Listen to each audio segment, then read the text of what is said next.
Reserve bank of India ने 9 अप्रैल 2025 को अपने रेपो रेट में लगातार दूसरी बार 25 बेसिस पॉइंट की कटौती की है। इसके पहले ये कटौती इन्होंने फरवरी 2025 में की थी और अभी फिर अप्रैल 2025 यानी 9 अप्रैल 2025 को 25 बेसिस पॉइंट और कटौती की। 25 बेसिस पॉइंट यानी 0.25% का रेपो रेट में कमी लगातार दो बार आ गई इस कैलेंडर ईयर में, फरवरी में और अप्रैल में, और ये घटकर 6%। हालांकि ये रेपो रेट में जो कमी की गई है, कट की गई है, इसके कई सारे फैक्टर्स हैं। ये फैक्टर हैं ग्लोबल अनसर्टेनिटी का। एक और इम्पॉर्टेंट कारण है कि हिंदुस्तान की जो महंगाई दर है उसमें कुछ ढीलापन आया है, कुछ कमी आई है। जैसे कि कल यानी 15 अप्रैल 2025 को नेशनल स्टैटिस्टिकल ऑफिस ने सीपीआई डेटा रिलीज़ किया है और इस डेटा के अनुसार मार्च 2025 में रिटेल महंगाई दर 3.34% तक आ गई है, जो कि अपने यह पिछले 6 साल के निचले स्तर के आसपास है। सबसे इसका निचला स्तर अगस्त 2019 में 3.28% था। कुछ डोमेस्टिक फ्रंट पे भी कुछ कमियां हैं, कुछ दिक्कतें हैं। जो कंजम्पशंस हैं हिंदुस्तान की डोमेस्टिक फ्रंट पे, उसमें भी कुछ ढीलापन है, कुछ ग्रोथ कंसर्न्स हैं। और सबसे इम्पॉर्टेंट, जो 2 अप्रैल 2025 को रेसिप्रोकल टैरिफ जो यूएस ने लगाया है सभी देशों पे, उसमें हिंदुस्तान भी है। हालांकि रेसिप्रोकल टैरिफ इन्होंने 90 दिनों के लिए डेफर कर दिया है। ये 8 जुलाई तक से सस्पेंडेड रहेगी और 9 जुलाई से ये फिर लागू होगी। और यदि इस बीच कोई समझौता नहीं हुआ तो 9 जुलाई 2025 से रेसिप्रोकल टैरिफ इफेक्टिव हो जाएगी। हालांकि रेसिप्रोकल टैरिफ को 90 दिन के लिए डेफर करने के बावजूद जो यूएस की जो इंपोर्ट ड्यूटी थी उसमें 10% की बढ़ोतरी तो अभी भी कर ही दी गई है। और एक चीज़ और बता दूं कि ये 90 डेज़ का जो रेसिप्रोकल टैरिफ डेफर किया है, ये सारे देशों के लिए किया है, केवल चाइना को छोड़कर। तो इन सब चीज़ को देखते हुए रिजर्व बैंक ऑफ इंडिया ने अपने रेपो रेट में कमी की है। और सबसे इम्पॉर्टेंट बात जो इन्होंने अपने डॉक्यूमेंट में बताया है मॉनेटरी पॉलिसी कमेटी के मीटिंग में, इन्होंने कहा है कि पॉलिसी स्टैंस जो हैं ये न्यूट्रल से एकोमोडेटिव हो गया है। जनाब, मैं फिर रिपीट कर रहा हूँ, न्यूट्रल से एकोमोडेटिव। न्यूट्रल से एकोमोडेटिव होने का एक सामान्य शब्दों में ये कहा जा सकता है कि रिजर्व बैंक ऑफ इंडिया के मन में ये बातें हैं कि शायद आने वाले दिनों में रेपो रेट में और कुछ कमी करने की पूरी संभावना है। बिकॉज इसके पहले न्यूट्रल था, मीन्स उनको लगता था कि भी रेपो रेट में कुछ चेंज करने की ज़रूरत नहीं है, लेकिन अब उनको लग रहा है इन सब फैक्टर्स को देखते हुए कि आने वाले दिनों में इसमें कमी करने की संभावनाएं हैं।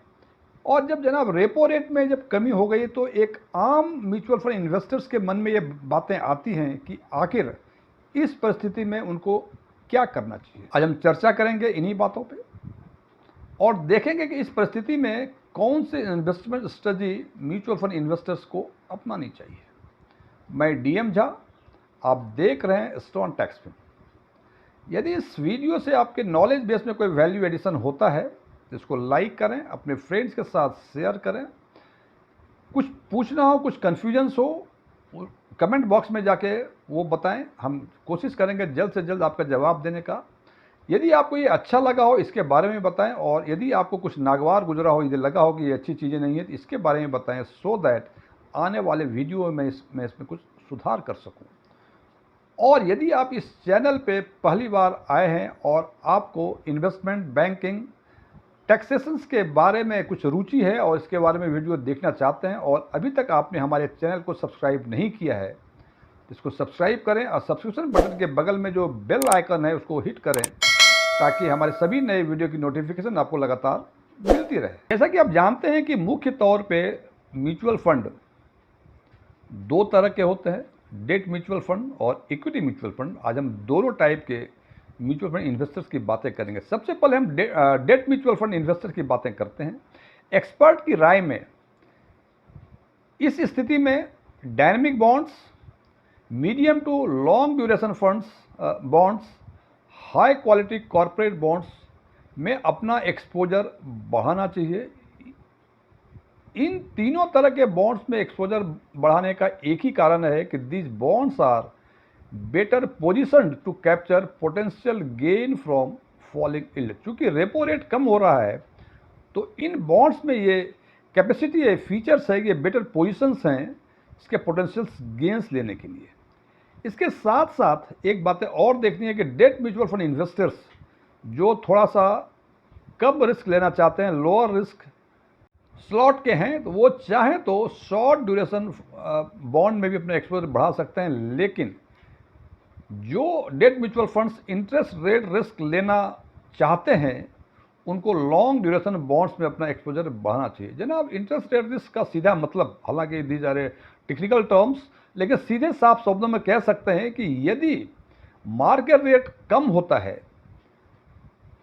तो जो पुराने बॉन्ड्स हैं उनकी प्राइस बढ़ती है। इसके सीधे साफ शब्दों में कह सकते हैं कि यदि मार्केट रेट कम होता है तो जो पुराने बॉन्ड्स पहले इशू हुए हुए हैं अधिक ऊंचे ब्याज दर पर, उनके रेट बढ़ते हैं।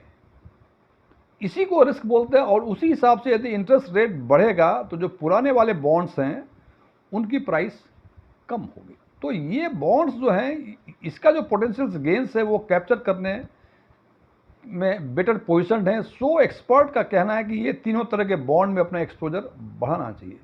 साथ ही साथ आप एसटीपी यानी सिस्टमेटिक ट्रांसफर प्लान भी ऑप्ट कर सकते हैं। और सिस्टमेटिक ट्रांसफर प्लान ऑप्ट करने का केवल दो मुख्य कारण हैं। एक मुख्य कारण तो ये है कि जैसा हम कहते हैं कि आप मार्केट को टाइम नहीं कर सकते और एसटीपी मोड ऑफ इन्वेस्टमेंट यदि अपनाएंगे तो ये बेटर एंट्री टाइम करने में मैनेज करता है। और दूसरा कारण है कि वोलेटिलिटी भी इसमें रिड्यूस हो जाती है यदि आप एसटीपी मोड ऑफ इन्वेस्टमेंट के थ्रू इन्वेस्ट करना चाहते हैं तो। अब बात करते हैं हम उन इन्वेस्टर्स की जिनका एक्सपोजर इक्विटी म्यूचुअल फंड में है। एक्सपर्ट की राय में इक्विटी सेगमेंट में index fund, flexi cap segment, multi cap segment और large and mid cap segment में अपना एक्सपोजर बढ़ा सकते हैं। क्योंकि इन सारे म्यूचुअल फंड्स में खासकर multi cap, flexi cap, large and mid cap segment में जो उनके फंड मैनेजर हैं उनको एक अपॉर्चुनिटी होती है कि वो मार्केट वोलेटिलिटी का फ़ायदा उठाएं और उसके हिसाब से एक्शन ले सकें। और इंडेक्स फंड तो इसलिए क्योंकि सेफ बेट है कि यदि मार्केट वोलेटाइल आपको समझ में नहीं आ रहा है कि किस उसमें जाना चाहिए तो it is better to go for index fund कि जैसा जैसा मार्केट जाएगा उसी हिसाब से आपका रिटर्न बढ़ेगा। और साथ ही साथ ये भी एक्सपर्ट की राय है कि स्मॉल कैप और मिड कैप का वैल्यूएशन काफ़ी हाई है, तो बेहतर है कि इसमें एक्सपोजर को धीरे धीरे आप कम करें। तीसरा एडवाइस एक्सपर्ट की राय में यह है कि यदि आपकी एसटीपी या एसआईपी है तो उसको कंटिन्यू रखें, किसी भी हालत में इसको डिसकंटिन्यू नहीं करें। क्योंकि सामान्य रूप में इन्वेस्टमेंट एरिना में क्या होता है कि यदि मार्केट बढ़ता है तो हम इन्वेस्टमेंट बढ़ा देते हैं और यदि मार्केट गिरता है तो हम इन्वेस्टमेंट से उससे एग्जिट करना शुरू करते हैं। हमें डर लगता है पता नहीं मार्केट और कहाँ गिरेगा। लेकिन जनाब, ऐसा बिल्कुल नहीं करना है। ये एक अपॉर्चुनिटी है। यदि मार्केट वोलेटाइल है तो ये एक अपॉर्चुनिटी है इन्वेस्टर्स के लिए। तो एसटीपी या एसआईपी को तो कंटिन्यू रखें ही रखें। और यदि संभव हो तो जिस दिन आपको लगे कि मार्केट काफ़ी गिर गया है उस दिन आप उसमें टॉपअप भी कर सकते हैं। फ्रेंड्स, ये क्लोज करने के पहले मैं डिस्क्लेमर देना चाहता हूँ कि मैं कोई म्यूचुअल फंड एडवाइज़र नहीं हूँ, न ही मेरे पास एमएफआई का कोई रजिस्ट्रेशन नंबर है, न ही मेरे पास सेबी का इस मामले में कोई सर्टिफिकेट्स हैं, न ही मैं कोई क्लासेस चलाता हूँ। मैं सिंपल जो ओपन डोमेन में जो इन्फॉर्मेशन अवेलेबल हैं उसके बेसिस पर मैं विश्लेषण किया करता हूँ और अपने विचार आप तक पहुँचाया करता हूँ। मेरे विचारों से सहमत होना कोई ज़रूरी नहीं है। आप सहमत हों अच्छी बात है, सहमत नहीं हो अच्छी बात है। लेकिन मेरी एक ही राय है, एक ही प्रस्ताव है कि यदि आप फंड को सेलेक्ट करें, सेगमेंट को सेलेक्ट करें या कुछ और बात इन्वेस्टमेंट में कुछ और करें, तो इन सब बातों का यदि ख्याल रखेंगे तो निश्चित रूप से आपको बेहतर रिटर्न मिलने की पूरी संभावनाएं हैं। Thank you.